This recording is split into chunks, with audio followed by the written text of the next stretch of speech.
Estamos aqui na loja de Fabiano Chai. Já tá falando. E aí, Emília, várias bateras e pratos. A gente vai começar a conversa aqui. Salve, salve, Batera Verso! Eu tô aqui hoje com o meu querido Fabiano Chai, um dos maiores luthiers desse país e que também tem uma loja aqui incrível aqui no Rio de Janeiro. E estou trazendo ele aqui para o canal hoje para a gente trocar uma ideia sobre várias perguntas que vocês têm trazido,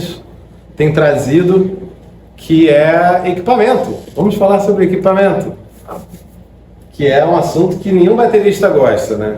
Baterista detesta falar de equipamento. Ninguém gosta de ficar fofocando sobre equipamento. Não, a gente vai tentar tirar algumas dúvidas sobre pratos, sobre tambores, sobre a construção dos tambores e as madeiras que a gente usa para fazer os tambores.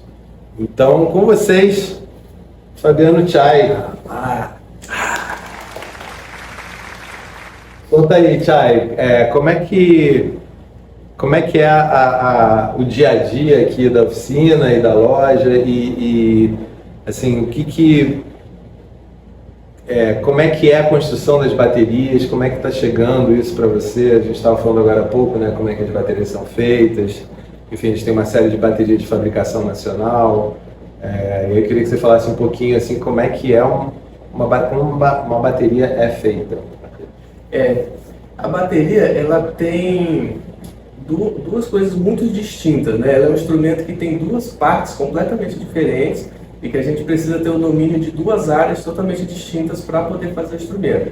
Que ela é a parte da madeira, que aí é uma coisa de marcenaria, de refinamento, e também tem a parte metalúrgica, porque a bateria ela tem essa característica de ter as ferragens, né? As ferragens elas não têm, né? Elas são muito industrializadas, então é diferente de você fazer um violão, né? Que é um violino, que são instrumentos que são muito artesanais. A bateria desde o início ela já teve essa característica de ser um instrumento mais industrializado. Legal. E também isso é uma coisa que traz a dificuldade até para os artesãos, que é diferente do luthier de violão, luthier de violino, principalmente de cordas, que tem uma valorização enorme no mercado. As pessoas pensam assim, a primeira coisa que você pensa é, eu tenho um violão de luthier, já vai ser melhor que qualquer industrializado. Sim. Na bateria é o contrário. Os artesãos têm uma dificuldade muito grande de se estabelecer no mercado, né? Mas eu acho que hoje, pela construção, pelo caminho que o mercado está tomando, talvez seja o melhor momento para os artesãos. Legal. Porque como as baterias estão cada vez mais parecidas, como a gente estava conversando antes, que existem fábricas na China onde você manda fazer o seu instrumento, você tem, a gente combina de fábrica fazer uma marca de instrumento, e a gente manda para um fabricante chinês fabricar, entregar e a gente vende. 90% das marcas de bateria hoje são assim, mas não tem uma identidade sonora, né? O que muda é o projeto, né? É o projeto, você manda fazer lá e aí vem aquelas baterias, são todas muito parecidas. Então, talvez essa seja um espaço para o artesão, né? E como é que é? Você corta lá o tronco, faz um buraco no meio, como é que é? Vamos tirar essa dúvida aí da galera. Vamos começar a entender como que é fabricado, né? Existem dois tipos básicos de construção de casco de bateria. Você tem os de madeira sólida e você tem os de madeira laminada, que é o que a gente chama de compensado, né? Outra coisa importante de saber é que o compensado ele vem de uma expressão, né? O nome compensado é porque é para compensar a torção da madeira. Então, os veios da madeira, na madeira compensada, eles são trançados. Então, você tem uma madeira com veio para cá, outro para cá. Assim, aí ele vai fazendo o sanduíche. Assim, você estabiliza aquela madeira. Então, um casco de madeira compensada, ele vai aguentar muito mais impacto do que um casco de madeira maciça. Olha. É uma coisa ao contrário do que a gente imagina normalmente. Exatamente, eu imaginaria exatamente o contrário. Exatamente, que a tendência da madeira maciça é ela empenar e ela rachar. E o casco e a madeira compensada não, ela é muito mais estável. Jamais pensaria um negócio desse, já é madeira maciça, aquele canhão. Então, aí a gente tem, hoje em dia, principalmente nas caixas, né? A gente tem mais essa variação das caixas de madeira maciça, as caixas de compensado, né? As baterias, normalmente os cascos, hoje em dia é tudo feito com madeira laminada, né? Laminado. E aí a gente usa várias madeiras para fazer a bateria. Uma coisa que é muito importante, que existe também, não é só a madeira que vai definir a qualidade do instrumento e a sonoridade. E também existe a maneira como ela é construída. Isso é muito importante, porque às vezes a gente fica nessa cabeça, minha bateria é de maple, minha bateria é de Burt, minha bateria é de mogno, essa aqui é de poplar, poplar não vale nada. Isso são ideias erradas. São lendas, né? São lendas.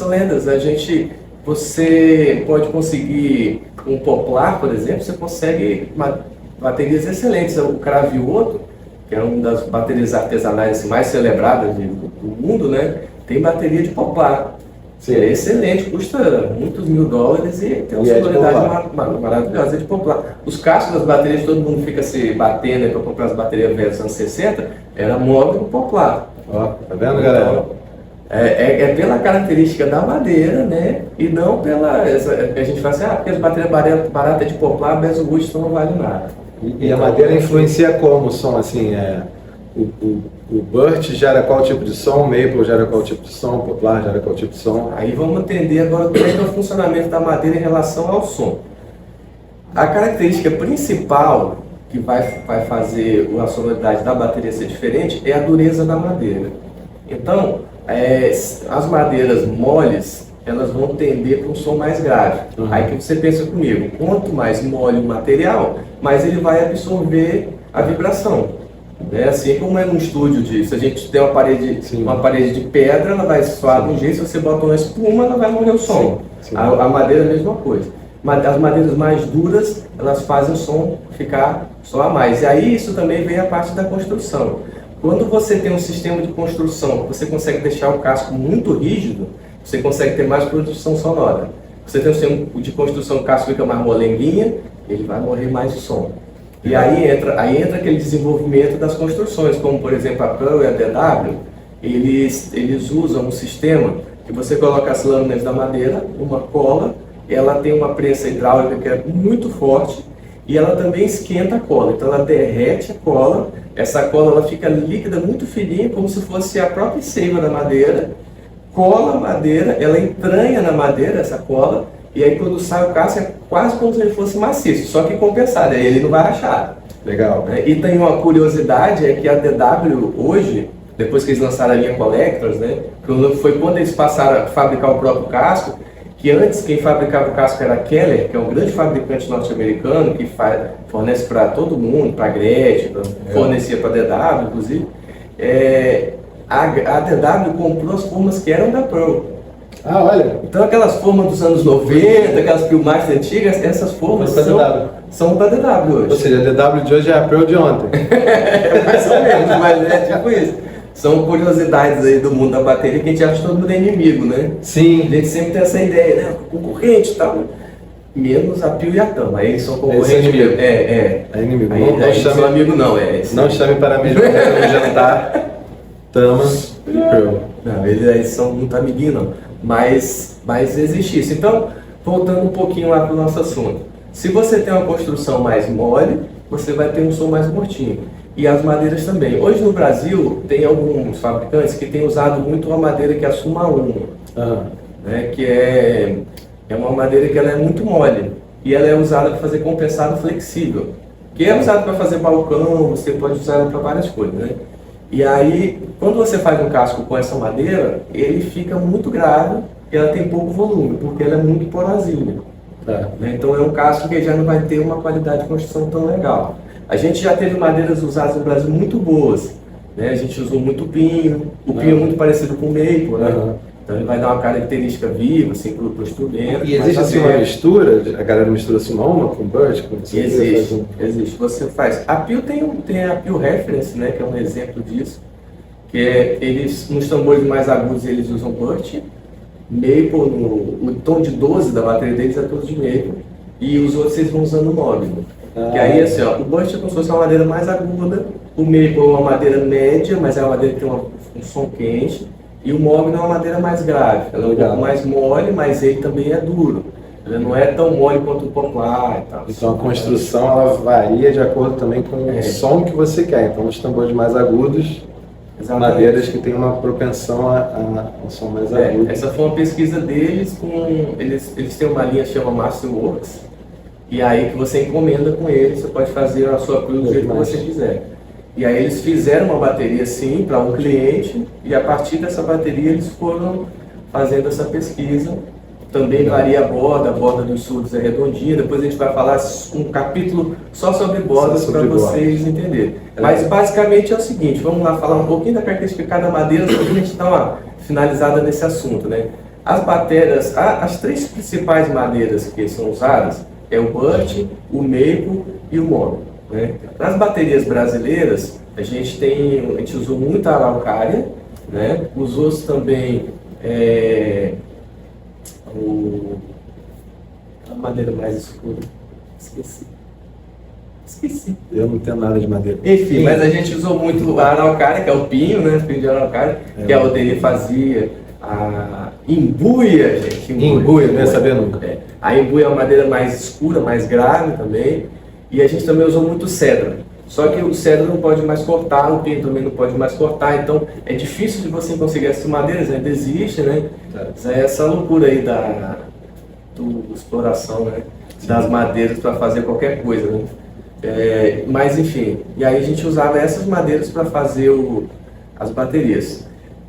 O maple era a madeira mais celebrada de todas, porque ela... Mais cara, né? Primeiro que ela é maravilhosa, assim, de verdade, né? Ela é uma madeira que ela não solta farpa, ela tem um acabamento perfeito. Você pode passar a língua que não vai ficar farpa na sua língua, nunca pode usar fazer palito de picolé. Ela é uma madeira especial, assim, que Deus tem seus preferidos, tem suas madeiras preferidas também. E ela é uma madeira tonal, né? Então, tipo, tudo que você faz com ela, ela soa muito bem. É uma madeira que tem uma sonoridade aberta e tal. Mas é muito importante que o casco seja muito bem feito também, né? Sim. Que ela seja feita também, que a gente não caia também nessa onda de a gente achar só que tudo é de maple, porque é melhor, maple é melhor. Aí vende um instrumento furreca, tem uma folha de maple, aí você fala, é muito melhor do que a outra. Não, é verdade. Mas aí, o maple é essa madeira que ela vai ser para tudo. É uma madeira que ela é viva, o som é aberto, você consegue deixá-la com bastante volume, bastante projeção. Legal. Aí a gente já tem vamos passar para o birch, que é a segunda madeira mais usada. Isso. O birch ele é uma madeira que ela já é um pouquinho mais dura do que o maple, então ela tende a ser um pouquinho mais aguda, os instrumentos, só que ela tem uma característica bem interessante, que o som das baterias feitas com essa madeira, elas são muito definidos. Então, normalmente é muito fácil de afinar as baterias de birch. Por isso também virou-se uma tendência de usar as baterias de birch no estúdio. Isso que eu ia perguntar, se birch é mais adequado ao estúdio, né? Se você pensar com uma cabeça dos anos 80, de produção musical, a de birch é mais adequada para o estúdio. Porque é uma bateria que vai ter um som mais controlado, que ela vai cantar mais bonitinho, ela vai ser mais afinada e vai ser mais fácil de você captar. Só que hoje em dia, né, a gente não grava mais bateria como a gente gravava nos anos 80. É verdade. A gente abafa muito, a gente usa muito processador, você coloca no computador e troca os sons, e a gente não grava mais, a gente não usa mais o instrumento como a gente usava antes. Então, se eu quiser um som natural da bateria, o birch talvez seja mais... para fazer aquelas gravinas assim, natura, tudo, tipo o som do Dave Weapon, sabe? Aquele som do Dave Weapon, tudo é no lugar, tudo é perfeito.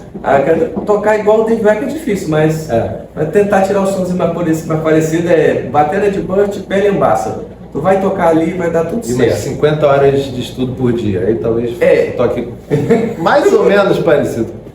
É isso. E aí, se você quiser fazer um som mais grave no instrumento, você vai procurar madeiras não é isso, mas é tipo as madeiras mais escuras, normalmente eles têm um som mais grave, não é a realidade. Mas é porque tipo o mogno, né, que a gente chama, o cedro, são madeiras que são usadas, o cedro mais nas baterias nacionais e o mahogany, né, que é o mais nas baterias importadas, são baterias que são mais graves normalmente. Então, tipo, essas baterias antigas da Ludwig e tal, que eram elas da mahogany e poplar, são duas madeiras moles, são juntas, e aí você tem as matérias mais graves, aquele som mais fechado, que é tipo, muito procurado. E hoje em dia está muito em voga esse tipo de gravação. Eu particularmente gosto. Essa é maravilhosa, né? Essas baterias dessa época, inclusive, elas têm um casco grave e elas têm normalmente um anel de reforço em maple. Legal. Porque o anel de reforço estrutura tudo. Como esse é um casco muito fininho, elas precisam de uma estrutura e você tem um anel de reforço para a boca não ficar oval. E como as outras madeiras também são mais moles, o anel de reforço de madeira maciça, de maple, faz uma rigidez estrutural, que aí você vai conseguir fazer a borda direita, conseguir afinar, e aí as baterias vão durar anos e anos. A gente usa até hoje baterias dos anos 50, dos anos 60, Tá tudo que funcionam certo. perfeitamente. Beleza, vamos passar para o próximo capítulo. Estamos aqui, ó, fábrica da Behringer. O maquinário. Nada disso aqui é usado para bateria, tá, galera? Mas é bonito pra caramba. Não fala aí, Chay. Que é a fábrica de chocolate. Gostoso, igual tocar bateria. É. Aqui só falta o Willy Wonka. Maravilhosa fábrica de chocolate. E aqui chegamos na oficina. Aqui é onde a mágica acontece. Aqui é a toca da onça. Aí, galera, ó, construção, reforma. Que mais? Fala aí, Chay. Customizações, pintura. Pinturas, trocas de borda, melhora o som, piora o som, faz o que você quiser. Cromagem. Tudo. Limpeza de prato. Tudo que vocês quiserem, que vocês imaginarem. Rola aqui. E agora aqui a gente vai abordar um assunto que é meio misterioso. E a gente vai fazer ele deixar de ser misterioso. Que é borda. Aí, galera, borda são várias diferentes. O Fabiano vai explicar aqui o que é e por quê e o que isso causa no tambor, pra gente nunca mais ficar coçando a cabeça perguntando o que é isso. Pois é, então agora eu vou mostrar para vocês um pouco sobre a borda dos tambores. O que é a borda, né? A borda é aquela partezinha do casco onde vai encostar a pele no tambor. Então essa é o único lugar onde tem contato do tambor com a pele. Então isso não poderia ser uma coisa sem importância, né? Esse é o único lugar onde a gente vai mesclar o som da pele com o tambor. Ali realmente é uma coisa fundamental. E hoje em dia a gente tem começado a ter uma discussão mais interessante sobre isso, a falar um pouco mais. Isso começa a gerar algumas dúvidas, né? Sobre como que funciona as bordas, como que é a relação sonora da borda com o som que a gente quer, o que a gente está ouvindo ali, o que a gente espera da nossa caixa, né? Então aqui eu vou mostrar para vocês uma coleção de bordas e de coisas diferentes e explicar como é que funciona cada uma delas.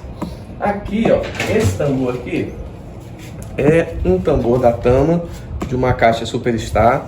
Ela tem uma borda muito utilizada hoje em dia, que ela é cortada aqui, ó, 45 graus, e aqui ela é quebradinha só um pouquinho. Então o que acontece? A pele vai vir aqui, vai apoiar nessa parte externa e ela vai parar de encostar aqui, no começo do tambor ainda. Ela não chega nem no meio do tambor, ela já vai colocar aqui e aqui ela já não encosta mais. E ela tem um contato muito pequeno com o tambor.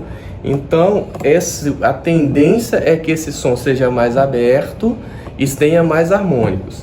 E aí a gente chega na função da borda. O que é? O básico. Quanto mais encostar no tambor, mais ela vai abafar o som, e quanto menos ela tocar, mais ela vai abrir o som. Quando ela encosta muito, ela mistura mais o som da pele com o casco, né? Então, e quando ela encosta pouco, ela soa mais o som da pele. Isso também tem uma relação com a construção do casco. Quando o casco é muito grosso, ele vibra pouco, também mistura menos o som do casco com o som da pele. Quando o casco é mais fininho, ele também vai misturar mais o som. Então as baterias que têm um casco grosso, a gente tende a ter mais volume, mais som de pele, e os cascos mais finos a gente tende a ter o som mais do casco misturado com a pele. Então, para vocês entenderem um pouquinho como é que funciona. E aí agora a gente vem aqui para um monte de exemplos, ó. Vamos começar a entender agora aqui. Aqui a gente tem uma caixa de metal. Caixa de metal de folha de metal, né? Porque também tem as caixas de metal sólida, mas essa aqui é uma folha que é moldada. E aí aqui a gente tem a borda arredondadinha aqui. E aqui ela desce muito reta. Essa é uma caixa da Premier, que na verdade ela tem o logo Yamaha aqui, né? Ó. É Yamaha V-Power, que essa é uma caixa dos anos 90, quando a Yamaha comprou a Premier. Que é aquela época que a gente tem de Premier no Brasil, dos anos 90, aquilo tudo já era da Yamaha, as baterias, e eles lançaram essa linha, a Yamaha Power V, que era fabricado lá na Premier. Então ela traz as características da Premier, na verdade, que é essa borda arredondadinha aqui, que dá bastante contato com o casco. Então a gente tem uma caixa com som bem equilibrado, a gente não tem a casca que é dos harmônicos todos assim, porque ela mata já um pouquinho ali, né? Aqui a gente tem uma caixa com o casco sólido. Isso aqui é feito no Brasil, é feito pela KS Hidrosolid, nosso parceiro Cássio. Esse aqui é uma construção muito difícil de ser feita, é o mesmo sistema que faz a Cravioto, que faz a Noble Cool, que é um sistema de construção também bem antigo, as caixas antigas também, muita caixa antiga assim, da Sling, lá em várias fábricas assim. Ela é uma madeira maciça, uma tábua dobrada e tem um anel de reforço para ficar muito firme, ó, madeira muito dura. Então ela é uma caixa que tem uma projeção sonora bem grande, mas ela tem um casco relativamente fino e ela é leve, que essa é uma madeira leve, a cacheta é uma madeira brasileira muito boa, que ela é super leve. E aí a gente tem um casco bem tonal. Ela canta bastante, ele né? canta, o casco canta, ele é bem bonito. E aí, como ela é uma caixa grande, a gente tem a borda 45 graus bem longa, e aqui a gente tem uma quebradinha em 45 também, um pouquinho mais para dentro do que era aquela da Tama, até porque essa aqui o casco é mais grosso, né? Para que a gente possa pegar bastante a pele aqui e a gente misturar bastante o som do casco, né? Esse casco aqui também eu gosto de fazer com a borda bem arredondada como essa aqui, que é para a pele encostar mais ainda, e aí encostar perfeito e fica mais fácil de afinar, ela fica com menos harmônico, ela solta menos harmônico. Aqui a gente tem uma caixa bem antiga, uma caixa da Slingerland, uma caixa dos anos 60. Tem uma característica interessante. Ela tem a borda toda arredondada, se vocês repararem aqui, e tem um rebaixo, que é essa parte aqui, que é a cama da esteira, né? Que ela precisa, toda a caixa tem que ter esse rebaixo para que a esteira desça e encoste completamente na pele, para poder a gente tocar o som da esteira e ele soar bem, né? Eu achei que o rebaixo era de desgaste da pressão da esteira na pele, mas ele já vem assim, né? Ele já é feito. E aí também aqui é a característica especial das caixas, né? O rebaixo, ele muda a sonoridade da caixa. Se você tem uma caixa que tem um rebaixo muito pequenininho, estreito, fininho assim, se você botar uma esteira larga, por exemplo, ela não pega toda a esteira. Então o rebaixo é fundamental. E antigamente, essas caixas aqui, elas tinham essa borda arredondadinha e o rebaixo também muito fundo, porque se usava pele de couro. E a pele de couro, você precisa que o rebaixo esteja arredondado, porque se o rebaixo for cortado 45, angulado, rasga a pele. Então você precisa que ela seja redondinha. E o rebaixo precisava ser muito profundo, porque para poder a esteira encostar bem na pele, que é uma pele de couro que não é muito sensível. Diz que a pele de resposta das caixas ela é bem fininha, né? Que é para ela ficar mais sensível. Pô, que maneiro. Então, isso é outra característica. Então essa aqui é um casco de madeira compensada, como a gente falou antes, né? Com o anel de reforço maciço, que é aquilo que a gente falou, que as baterias Ludwig, dos anos 60, as slingas todas, eram feitas dessa maneira. Então a gente consegue dar uma rigidez estrutural para ela, bem forte assim, e ao mesmo tempo ela fica com casco fino para soar bastante também, a madeira, né? Aqui já é um outro tipo de anel de reforço. Aqui. Essa aqui é uma Tama Star Classic, que ela já tem um outro tipo de anel. O pensamento é o mesmo, da construção. É uma madeira compensada aqui, e aqui um anel de reforço para você poder ter um casco fino, mas ao mesmo tempo você precisa também que ela tenha uma resistência. Aí aqui já entra uma nova coisa, que a gente já falou também, que é sobre o processo de colagem do casco, que a gente tinha falado antes. Nessa época aqui, nos anos 90, o pessoal começou a fazer o casco usando uma prensa hidráulica com uma cola que também usa calor. e aí consegue uma rigidez estrutural muito maior. Então, não era mais necessário que a gente usasse um anel de madeira maciça para fazer o anel de reforço. Então, passou a ser utilizado o mesmo material que faz o casco para fazer o anel de reforço. E aí você não tem diferença na vibração do instrumento. Então, teoricamente, você vai ter mais projeção sonora, porque você está usando sempre a mesma madeira, como se fosse uma coisa só. E ele vibra mais homogêneo, você tem um som mais... Exatamente.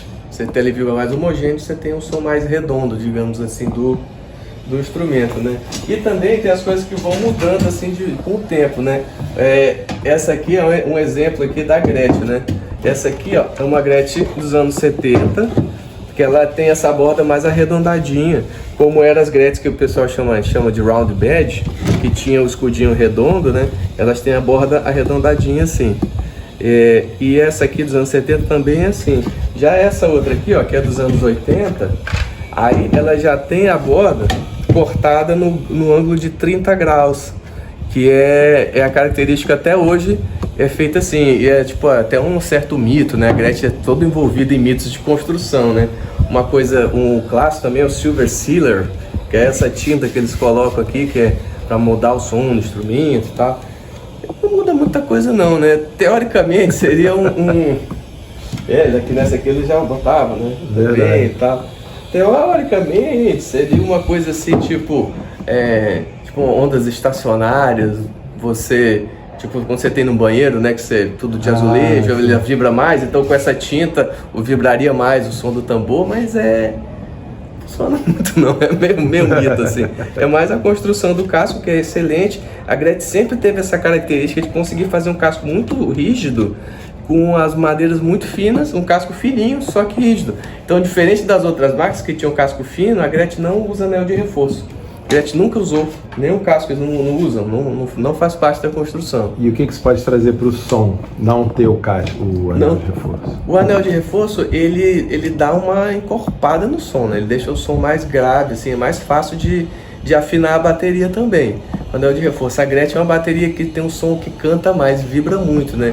Uma característica da Gretsch, que eu lembro, a primeira vez que eu entendi bem isso, foi quando eu tive a oportunidade de tocar no mesmo momento, numa DW e numa Gretsch. As duas maravilhosas, duas em perfeito estado, com peles novas, todas perfeitas. E aí eu entendi bem como é que funciona, o que era o tal do som da Gretsch. Que a Gretsch, os sons se misturam. Quando você toca o bumbo do tambor, você toca o surdo, você toca todos os tambores vibram, porque o casco é muito sensível, então ela vibra muito, então é até meio bagunçado o som do instrumento.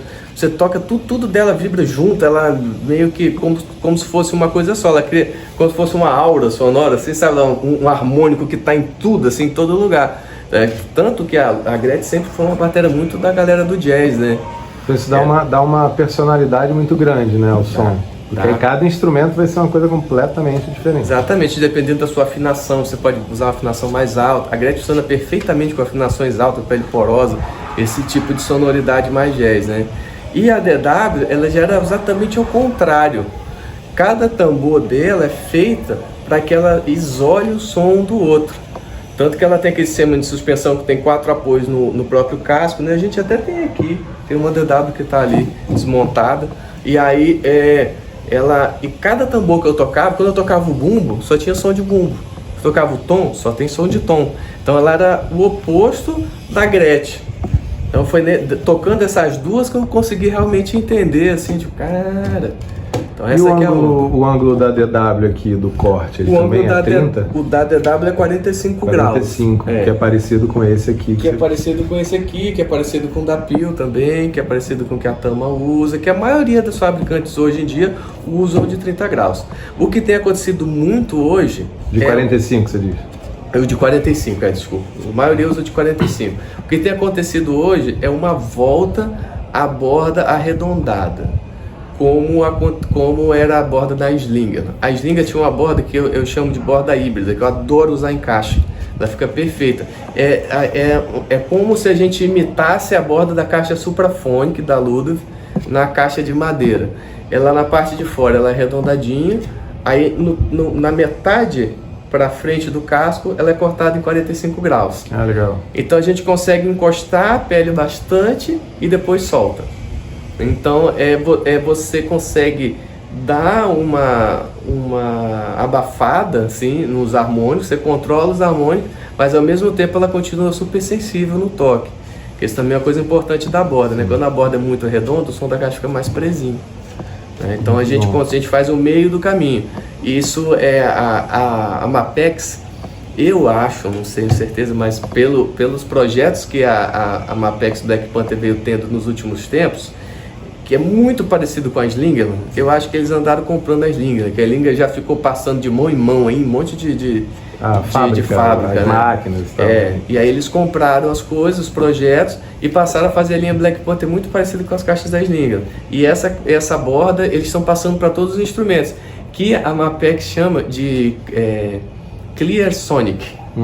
E aí tem várias séries que vêm com essa borda arredondadinha com 45. Tem que dar um nome novo pro negócio, né? Que seja antigo. Assim como eles fizeram o aro, né, da Slinger, né, que era o Stick Saver, que ele é dobrado para dentro, né? Ele é triple flange, só que normalmente é dobrado para fora, o último, né?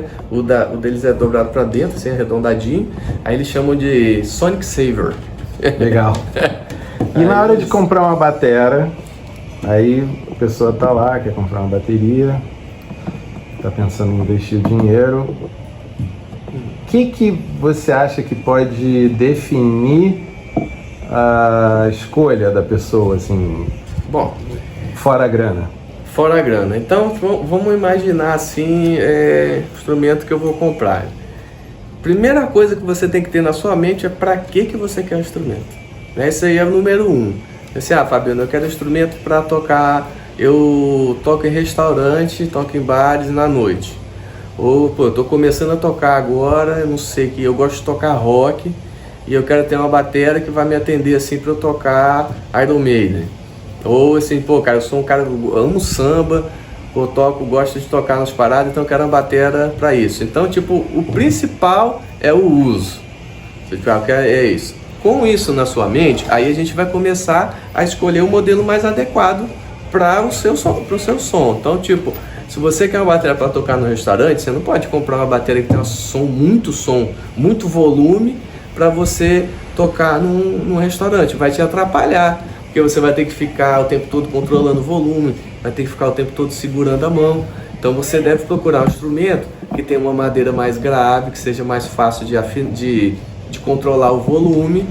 E também, muitas vezes você não vai querer ter um custo muito grande no instrumento, que você vai montar, desmontar, botar em risco ali, sair na rua, e aí você quer gastar um pouco menos. Então você vai ter umas opções, você vai comprar uma bateria com bumbo menor, vai comprar tambores menores que vão ter menos volume. Aí, Fabiano, eu tô agora, quero comprar uma bateria porque quero botar no palco para tocar, de vez em quando eu faço uns shows maneiros, num clube de moto, lá com meus amigos, toco rock. Aí tu vai comprar uma bateria que tenha volume, você vai procurar o volume do instrumento. Então, vai procurar uma bateria que tenha um casco mais grosso, uma coisa mais bem construída. Aí você comprar uma bateria com bumbo 22, pode comprar um surdo 16, uma bateria que vai te dar volume, que vai te dar pressão sonora. E é maple, né, que vai te dar pressão? Pode ser maple, pode ser burst, pode ser tem baterias que são misturadas. Por exemplo, a gente tem a Session, que é burst e maple, que é uma bateria excelente. A Peel Session, ela é maravilhosa, ela é fácil de afinar, ela é uma bateria que tem volume bastante, ela também é boa para gravação, como a gente tinha falado antes, né? Aquele som ideal de gravação, que ela é um pouco controlada também, ela é fácil de afinar. E ela é muito mais barata que uma Peel Master, por exemplo. E ela é excelente também. Então, não necessariamente é só a grana, né? A Peel Session é uma espécie de pau para toda obra? É um pau para toda obra total, já na linha profissional, né? Sim. E das nacionais, assim, o que são as versáteis, o que são as mais específicas? Como é que você vê isso? As baterias nacionais, hoje a gente tem poucas fábricas que realmente fabricam no Brasil, né? A maioria delas são fabricadas na China, que tem as marcas brasileiras, mas fabricadas na China, né? Então a gente vai ter a D1, a gente tem a Nagano, a gente tem a Oderi, tem a X-Pro também. A X-Pro é uma marca que tem mais bateria de entrada, eles não têm tanto a linha profissional. A de linha profissional mesmo, aí a gente vai ter a Oderi, a Deuan e a Nagano, né? As três principais. E aí dentro da linha deles, eles têm as linhas mais profissionais. Aqui a gente tem a Deuan Fusion, que é uma bateria toda de Burt, que é bem legal, o Vig viu agora há pouco. Ela tem bastante volume, é um instrumento que é bom de afinar, é tranquilo de tocar, então já é um instrumento legal. É um instrumento que você vai comprar uma bateria dessa, ela é o preço, ela completa com ferragens, ela é um pouco mais barata que uma Pure Export sem ferragens. Então é um instrumento que vale a pena, assim, é um bom instrumento, é um bom investimento, já para uma linha profissional, né? Aí, só que essa que a gente tem, por exemplo, ela tem 2 tons, 2 surdos, bumbo, caixa. Então é uma bateria já para palco, né? Você não vai tocar com uma bateria dessa no restaurante, já não vai dar muito certo. A gente também tem bateria que encaixa um tambor no outro. A gente tem várias dessas coisas para te atender. Mas quando você vai comprar a bateria, a principal pergunta que você tem que fazer é essa: para que eu vou usar?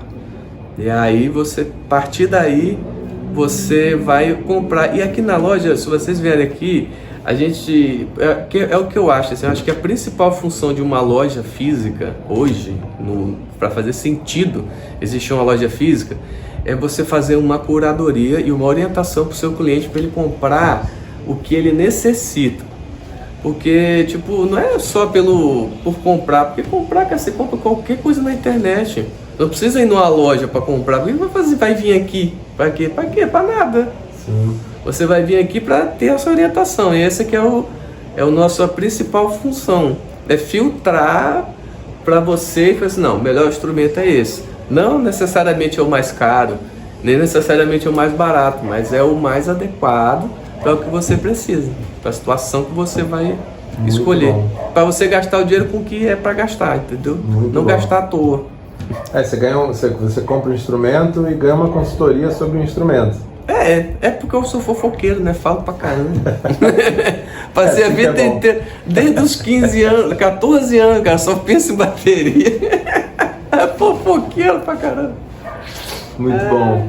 E a gente tem aqui na oficina, ó, várias máquinas, um maquinário aqui fantástico, coisas que eu não entendo nada, um monte de ferragem, né, que o Fabiano falou, que a bateria, ela tem a parte de marcenaria e a parte de metalurgia também, né? Sem metalurgia você não faz a bateria. Ali é um torno específico para prato, né? Olha aí. Aqui a gente faz pequenos reparos nos pratos, né? Então aqui você consegue... Vou pegar um prato. Esse aqui é um prato que está quebrado aqui, né? Então, colocando aqui no torno, a gente consegue fazer um corte nele para tirar essa parte. E aí a gente consegue usar esse pedaço aqui para fazer um hi-hat, por exemplo. Então vamos falar de prato, já que estamos aqui. O prato também é o assunto... Prato também é mais assunto, né? Pergunta pra caramba. E vamos saber aqui de um especialista o que você precisa também para escolher seus pratos. O que eu sei até hoje é que obviamente, o tamanho, né? O diâmetro. Nossa, que é um negócio. É o diâmetro, né? O peso e a liga. Isso. Mas aí o Fabiano vai explicar melhor isso aí pra gente. Aí, ó, vamos lá. Pra gente escolher os pratos, a gente volta de novo naquela pergunta: pra que eu quero um prato? Qual que vai ser a função do meu prato? Pra que eu vou usar? Primeira coisa, porque a gente tem que pensar o seguinte: o prato, ele é um instrumento acústico. E o prato, ele funciona exatamente assim, ele tem uma lógica. Se você pensar num violão, você vai entender como é que o prato funciona. O violão, se eu estiver tocando aqui, estou tocando meu violão aqui, beleza? Tá. Se eu começar a tocar mais alto o meu violão, eu não vou conseguir mais volume. Porque ele vai parar no volume dele. Se eu ficar tocando mais forte, a única coisa que eu vou conseguir é desafinar meu violão. Sim. Ele vai ficar tocando naquele máximo. E depois o que vai acontecer? Vai quebrar a corda. Sim. O prato é a mesma coisa. Então, um prato, ele tem um volume máximo que ele consegue alcançar. E depois daquilo, não adianta você tocar mais forte, ele não vai passar daquele volume.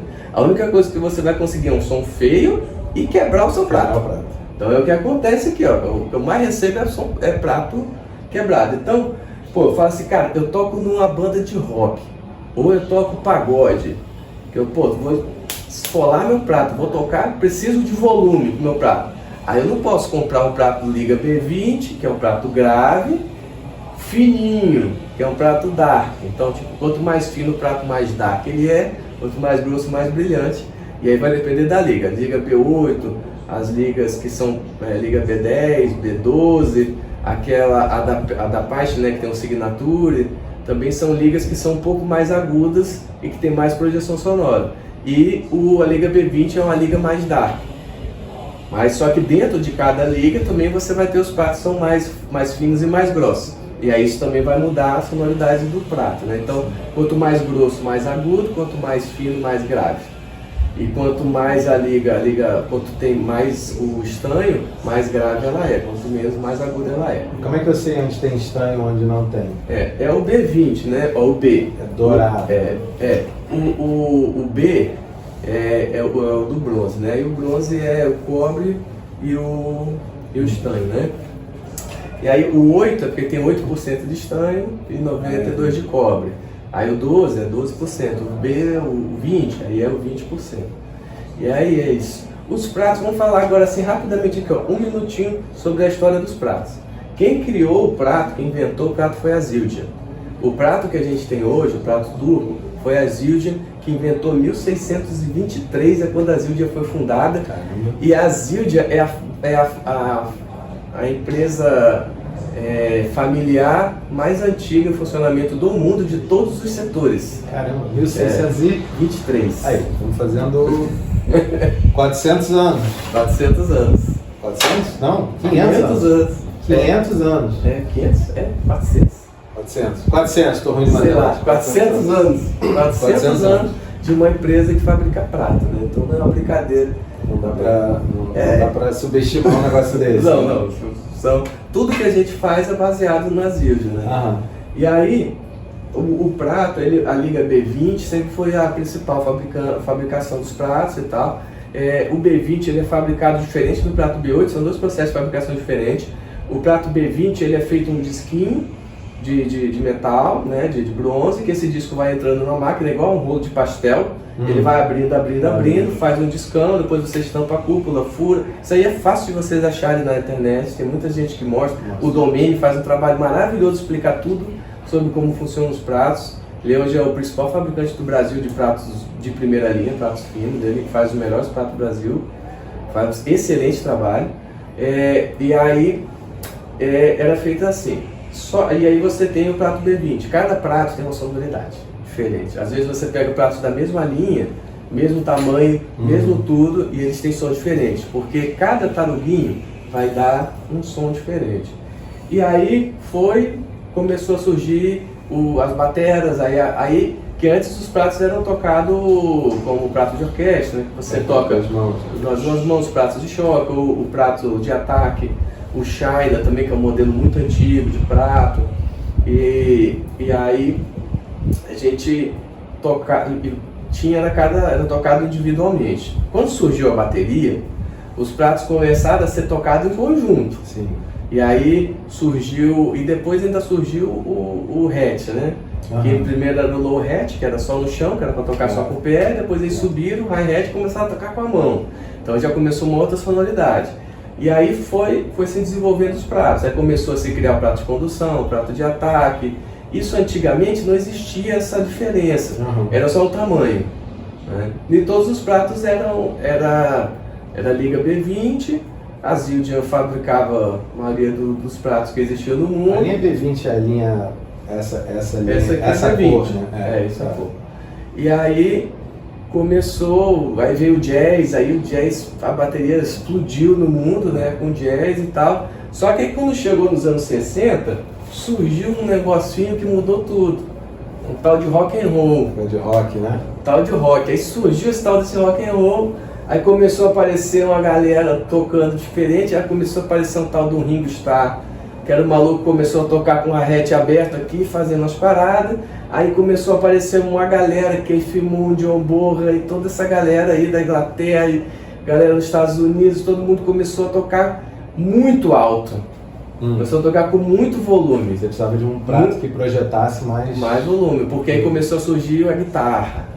surgiu os A amplificadores. amplificação da guitarra. A amplificação da guitarra, ela mudou o jeito de se tocar a música. Sim. Né? E bateria também, né? Porque quando você pensar, a galera do jazz, antes do rock, a galera não tocava baixo não, cara. Isso é uma grande lenda que existe, assim, tocar um jazzinho. Não, concordo. Tu vê de panca. Tu viu o Gene Krupa, os vídeos do Gene Krupa tocando, nem existia rock. O Gene Krupa tocava alto pra caraca. Quem inventou tocar com dois bumbos foi o Lou Belson. Não foi um roqueiro que inventou. Então a galera já tocava alto, já era coisa. Então já se pesquisava pratos que tinham uma sonoridade para você tocar forte nessa época. Só que quando chegou a amplificação da guitarra, você jogou para outro nível. Porque, cara, o cara tem um amplificador ali, não é mais o som acústico. Você tá lutando contra uma caixa de som. E aí foi quando entrou no mercado uma empresa que mudou tudo do pensamento da fabricação de prato, que é a Past. Aí a Past mudou tudo, porque o prato saiu dessa coisa artesanal que a gente tinha antes, que era como é feito os pratos turcos até hoje e tal, que você faz 1 a 1, é como o Domênio fabrica também e tal. Hoje a gente tem uma valorização enorme disso, né? Mas também chegou um momento que você precisava fazer muitos pratos. Sim. E você precisava ter um prato muito resistente. E alto, ao mesmo tempo. E aí a Past surgiu com os pratos da Liga B8. Aí o que é a Liga B8? A Liga B8 é uma chapa metálica industrializada. Ela já não é mais individual, cada pratinho, como a gente falou antes. É um rolão de bronze, que ele vem, você corta, estampa a cúpula, bota no torno, dá uma torneada, martela, faz todos os processos. Mas só que ele é feito já vem isso industrializado. Então você consegue ter os pratos muito próximos um som do outro. Aí é um pouquinho, entre aspas, mais grosseiro, mas você tem quantidade, você tem volume. Exatamente. E durabilidade. E durabilidade, que aí foi quando surgiu. E aí a gente começou a série Giant Beach, que é uma série... A série Giant Beach tem uma curiosidade que ela não tem crash, raid, essas coisas. Ele é só pelo tamanho. Legal. É tudo o tamanho, vai do... Acho que eles têm de 14, 16 talvez, até o 28. Aí só vai aumentando os pratos, Aí é uma coisa o John Bull usou muito.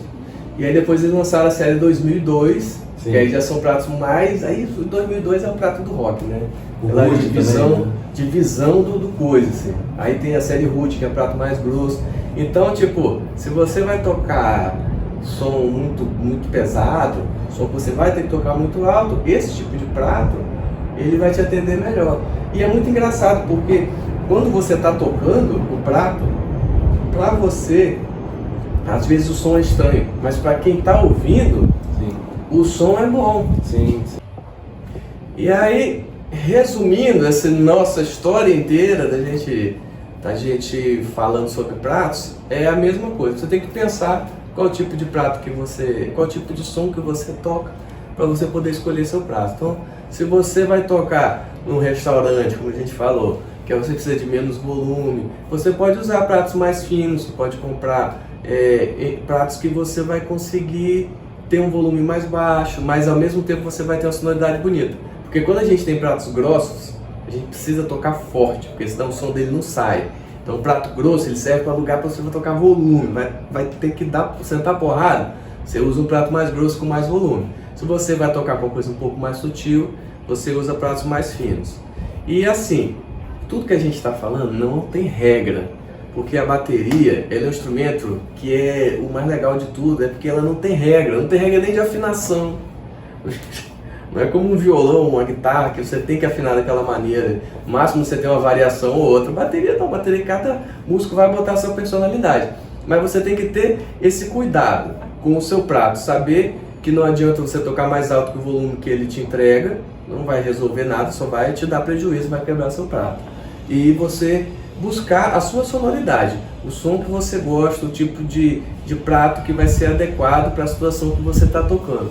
Uma coisa que eu recomendo para todo mundo que é um batera profissional e tal, é você ter pelo menos uns 2 ou 3 raids Acho que isso é fundamental. Você tem um ride que tenha mais ping, mais definição. Você tem um ride mais molinho, que você consegue crechear esse ride e você consegue ao mesmo tempo conduzir com ele também.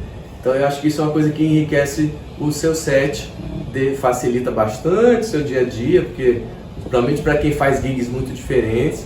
Então você ter rides diferentes é uma maneira de você conseguir deixar seu kit de prato bem versátil, até mais do que hi-hat, crashes e todos. Os rides são o que vai deixar o seu set mais versátil.